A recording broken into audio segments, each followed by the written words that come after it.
അപ്പോൾ ഇന്നത്തെ റെസിപ്പി ആവിയിൽ വേവിച്ചെടുക്കുന്ന നല്ല അടിപൊളിയായിട്ടുള്ളൊരു ഈവനിങ് സ്നാക്കാണ്. അപ്പോൾ ചെറുപയറും ശർക്കരയും തേങ്ങയും ഒക്കെ ചേർത്തിട്ടാണ് ഉണ്ടാക്കിയെടുക്കുന്നത്. അപ്പോൾ നല്ല ടേസ്റ്റ് ഉണ്ട് കഴിക്കാനായിട്ട്. അപ്പോൾ നമുക്ക് നോക്കാം. അപ്പോൾ ഇതിന് വേണ്ടിയിട്ട് അരക്കപ്പ് ചെറുപയറാണ് കേട്ടോ എടുത്തിട്ടുള്ളത്. അപ്പോൾ ഇത് കഴുകി എടുത്ത ശേഷം ഒരു അരമണിക്കൂറൊന്ന് കുതിർത്ത് വെച്ചിട്ടുണ്ട്. അപ്പോൾ ഇങ്ങനെ കുതിർത്ത് വെക്കുന്ന കൊണ്ട് കുറച്ച് പെട്ടെന്ന് വെന്ത് കിട്ടാൻ നല്ലതാണ്. അപ്പോൾ കുതിർത്തില്ലെങ്കിലും കുഴപ്പമില്ല കേട്ടോ. ഇനി നമുക്കിത് വേവാനായിട്ട് ഒരു കുക്കറിലോട്ട് ഇട്ട് കൊടുക്കാം. വേവിച്ചെടുക്കാനായിട്ട് അത്യാവശ്യം നന്നായിട്ട് വേകണം. ഇനി പാകത്തിന് വെള്ളം ചേർത്ത് കൊടുക്കാം. വെള്ളം ഒരിച്ചിരി കൂടുതലുണ്ടെങ്കിലും കുഴപ്പമില്ല, നമുക്ക് പിന്നീട് കൂടുതലുണ്ടെങ്കിൽ വറ്റിച്ചെടുക്കാം.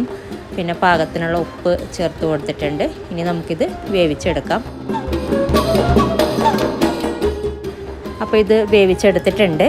ഒരു വിസിൽ വന്ന ശേഷം മീഡിയം ഫ്ലെയിമിലോട്ട് ആക്കിയിട്ട് ഒരു 3-4 വിസിൽ വരുന്നവരെ വേവിച്ചെടുത്താൽ മതി. എന്നിട്ട് ഇത് പ്രഷറൊക്കെ ഇതുപോലെ കംപ്ലീറ്റ് പോയ ശേഷം തുറക്കുകയാണെങ്കിൽ ഒന്നും കൂടെ നന്നായിട്ട് വെന്ത് കിട്ടും. ഇതിപ്പോൾ നല്ല പാകത്തിന് വെന്തിട്ടുണ്ട്. അതുപോലെ ഒരുപാട് കൂടുതൽ വെള്ളമൊന്നുമില്ല. വെള്ളം ഉണ്ടെങ്കിൽ നമുക്ക് ഈ ഒരു സമയത്ത് തിളപ്പിച്ചത് വറ്റിച്ചെടുക്കാം. അപ്പോൾ ഇതുപോലുള്ള എന്തെങ്കിലും ഫ്രൈ പാനോ അല്ലെങ്കിൽ നല്ല അടിക്കട്ടിയുള്ള ഒരു പാത്രത്തിലോട്ട് ആക്കി കൊടുക്കുക. എന്നിട്ട് കൂടുതൽ വെള്ളം ഉണ്ടെങ്കിൽ ഈ ഒരു സമയത്ത് കുറച്ച് നേരം ഒന്ന് തിളപ്പിച്ചെടുത്താൽ മതി. അപ്പോൾ അത് കുറച്ചൊന്ന് വറ്റിക്കോളും. ഒരുപാട് അങ്ങനെ ഡ്രൈ ആക്കി എടുക്കണമെന്നില്ല. ഒരിച്ചിരി വെള്ളം ഉണ്ടെങ്കിൽ കുഴപ്പമില്ല കേട്ടോ. നല്ലോണം ഡ്രൈ ആക്കി എടുക്കണ്ട. നമ്മളിനി ഇതിലോട്ടിനി ശർക്കര പാനി ചേർത്ത് കൊടുക്കുന്നുണ്ട്. ശർക്കര മെൽറ്റ് ചെയ്തത് 250 ഗ്രാം ശർക്കര അരക്കപ്പ് വെള്ളത്തിൽ മെൽറ്റ് ചെയ്തിട്ട് ഇതിലോട്ട് ചേർത്ത് കൊടുക്കുക. ഇനി ഇതിലോട്ട് നമുക്ക് ശർക്കര ഉരുക്കിയത് ചേർത്ത് കൊടുക്കാം. ഞാൻ പറഞ്ഞ പോലെ 250 ഗ്രാം ശർക്കര അരക്കപ്പ് വെള്ളത്തിൽ മെൽറ്റ് ചെയ്തെടുത്തതാണ്, ഉരുക്കിയെടുത്തതാണ്. ഒരു അരിപ്പയിൽ അരിച്ചിട്ട് ചേർത്ത് കൊടുക്കാം. നല്ല മധുരമാണ്, പാകത്തിനുള്ള മധുരമാണ് 250 ഗ്രാം ശർക്കര ഈ ഒരളവിൽ. നിങ്ങൾക്ക് ഇത്രയും മധുരം കുറച്ച് മതി എന്നുണ്ടെങ്കിൽ 200 ഗ്രാം ചേർത്ത് കൊടുത്താൽ മതി, അല്ലെങ്കിൽ 250 ഗ്രാം ചേർത്ത് കൊടുക്കാം കേട്ടോ. ഇനി ഇത് കുറച്ച് നേരം ഒന്ന് തിളപ്പിച്ചെടുക്കുക. ഈ ഒരു ശർക്കര പാനിയൊക്കെ പെട്ടെന്ന് തന്നെ ഇതിലോട്ട് തിക്കായിട്ട് വരും, പെട്ടെന്ന് തന്നെ വറ്റി കിട്ടും. കുറച്ച് നേരം ഒന്ന് തിളപ്പിച്ചെടുത്താൽ മതി. അപ്പോൾ ഇതൊരു 1-2 മിനിറ്റ് ഒന്ന് തിളപ്പിച്ചിട്ടുണ്ട്. ഒരുപാട് നേരം അങ്ങനെ തിളപ്പിച്ചെടുക്കേണ്ട ആവശ്യമില്ല. ഇനി നമുക്കിത് ഓരോന്നായിട്ട് ഇതിലോട്ട് ചേർത്ത് കൊടുക്കാം. ഒരു 2-3 ഏലക്ക പൊടിച്ചതും ഒന്നിച്ച് തന്നെ ഒരു 1/4 ടീസ്പൂണ് ചെറിയ ജീരകം ക്യൂമിൻ ഇതും കൂടെ ഒന്ന് ക്രഷ് ചെയ്തിട്ടാണ് കേട്ടോ, രണ്ടും കൂടെ ഒരുമിച്ച് പൊടിച്ചിട്ട് ചേർത്ത് കൊടുത്തിട്ടുണ്ട്. നിങ്ങൾക്ക് ജീരകത്തിൻ്റെ ഫ്ലേവർ ഇഷ്ടമല്ലെങ്കിൽ അത് ഒഴിവാക്കാം. ഇനി വേണ്ടത് 1 കപ്പ് ചിരകിയ തേങ്ങ ചേർത്ത് കൊടുക്കുക. എന്നിട്ട് നന്നായിട്ടൊന്ന് മിക്സ് ചെയ്തിട്ട് 1 മിനിറ്റൊക്കെ ഒന്ന് തിളപ്പിച്ചെടുത്താൽ മതി. 1-2 മിനിറ്റ് മാത്രം തിളപ്പിച്ചെടുത്താൽ മതി. ഈ ഒരു തേങ്ങയൊക്കെ നന്നായി മിക്സായിട്ട് ഒന്ന് ചെറുതായിട്ടൊന്ന് വെന്ത് കിട്ടണം. ഈ ഒരു ശർക്കര പാനിയും അതുപോലെ ഈ ഒരു തേങ്ങയും പയറും എല്ലാം കൂടെ നന്നായിട്ടൊന്ന് മിക്സായി കിട്ടണം. ഇനി ഇതിലോട്ട് നമ്മൾ അവസാനമായിട്ട് ഒരു ചെരുവയും കൂടെ ചേർത്ത് കൊടുക്കുന്നുണ്ട്.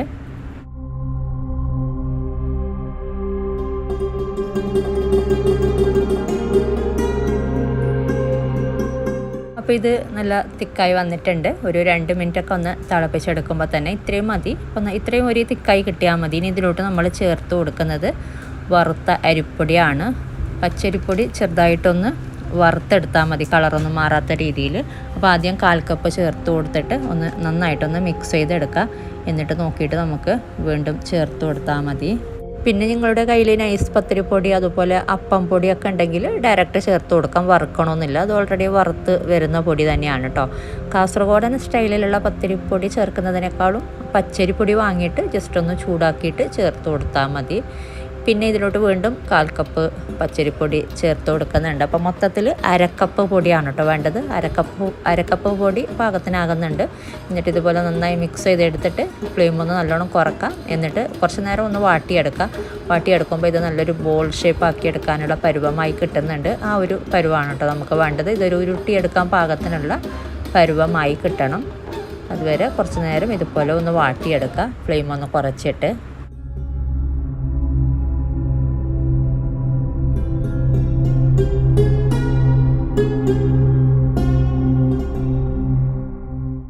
അപ്പോൾ ഇതായിട്ടുണ്ട് പാകത്തിന്. കുറേ നേരം ഇതുപോലെ ഇങ്ങനെ ഇളക്കി കൊടുക്കണോ വാട്ടിയെടുക്കണമെന്നില്ല കേട്ടോ. ഒരു 3 മിനിറ്റ് അല്ലെങ്കിൽ ഒരു 4-5 മിനിറ്റ് മാത്രം ഒന്ന് ഇതുപോലെ ഒന്ന് ഇളക്കി കൊടുക്കുമ്പോൾ തന്നെ പെട്ടെന്ന് ഇതുപോലെ ഈ ഒരു ഷേപ്പായി കിട്ടുന്നുണ്ട്. ഇത്രയും തിക്കായി കിട്ടുന്നുണ്ട്. ഇനി നമുക്കിത് ഫ്ലെയിം ഓഫ് ചെയ്തിട്ട് ഇതൊരു പ്ലേറ്റിലോട്ട് മാറ്റാം.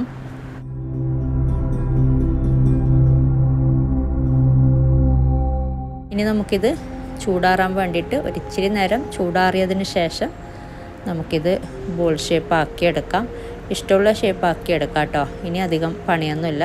ഇനി നമുക്കിത് വേവിച്ചെടുക്കാം. അപ്പോൾ കയ്യിൽ ഒട്ടിപ്പിടിക്കാതിരിക്കാൻ വേണ്ടിയിട്ട് വേണമെങ്കിൽ ഒരിച്ചിരി എണ്ണയോ ബട്ടറോ ഒന്ന് സ്പ്രെഡ് ചെയ്ത് കൊടുക്കാം. ഒരിച്ചിരി വേണമെങ്കിൽ മാത്രം. എന്നിട്ട് ഇഷ്ടമുള്ള ഷേപ്പ് ആക്കി എടുക്കാം. ഞാൻ ബോൾ ഷേപ്പാണ് ആക്കിയെടുക്കുന്നത്. എന്നിട്ട് നമുക്കിത് സ്റ്റീമറിൻ്റെ തട്ടിലോട്ട് വെച്ച് കൊടുക്കാം വേവിച്ചെടുക്കാനായിട്ട്. അപ്പോൾ ഞാനിതുപോലെ ബോൾ ഷേപ്പ് ആക്കി എടുത്തിട്ട് ഒരു നട്ട്സ് ഡെക്കറേറ്റ് ചെയ്യാൻ വേണ്ടിയിട്ട് ഒരു ചെറിയ പീസ് ഇങ്ങനെ വെച്ച് കൊടുക്കുന്നുണ്ട്. നിങ്ങൾക്ക് ഇഷ്ടമുള്ള രീതിയിൽ വേണമെങ്കിൽ ഡെക്കറേറ്റ് ചെയ്യാം കേട്ടോ. തേങ്ങ ചിരകി അതിലൊക്കെ വേണമെങ്കിൽ ഒന്ന് കോട്ടിങ് ചെയ്തെടുക്കാം. അപ്പോൾ സ്റ്റീമറിൻ്റെ തട്ടിലോട്ട് ഒരു ഇച്ചിരി എണ്ണ സ്പ്രെഡ് ചെയ്ത് കൊടുത്തിട്ടുണ്ട്. ഒട്ടിപ്പിടിക്കാതിരിക്കാൻ വേണ്ടിയിട്ട് ഒരു ഇച്ചിരി മാത്രം. ഇതുപോലെ ഓരോന്നും ഇതുപോലെ ചെയ്ത് വെക്കാം.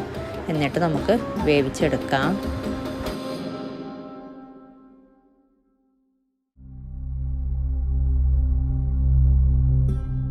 അപ്പോൾ ഇത് മൊത്തത്തിൽ ഈ ഒരു ഷേപ്പാക്കി എടുത്തിട്ടുണ്ട്. ഇനി നമുക്കിത് വേവിച്ചെടുക്കാം. ഒരു 15 മിനിറ്റ് തിളച്ചതിന് ശേഷം 15 മിനിറ്റ് വേവിച്ചെടുത്താൽ മതി. മൊത്തത്തിൽ 20 മിനിറ്റ് വേവിച്ചെടുക്കാം. അപ്പോൾ ഇത് 20 മിനിറ്റോളം വേവിച്ചിട്ടുണ്ട്. അപ്പോൾ ഇത്രയും മതി. ഇനി നമുക്ക് ഫ്ലെയിം ഓഫ് ചെയ്യാം.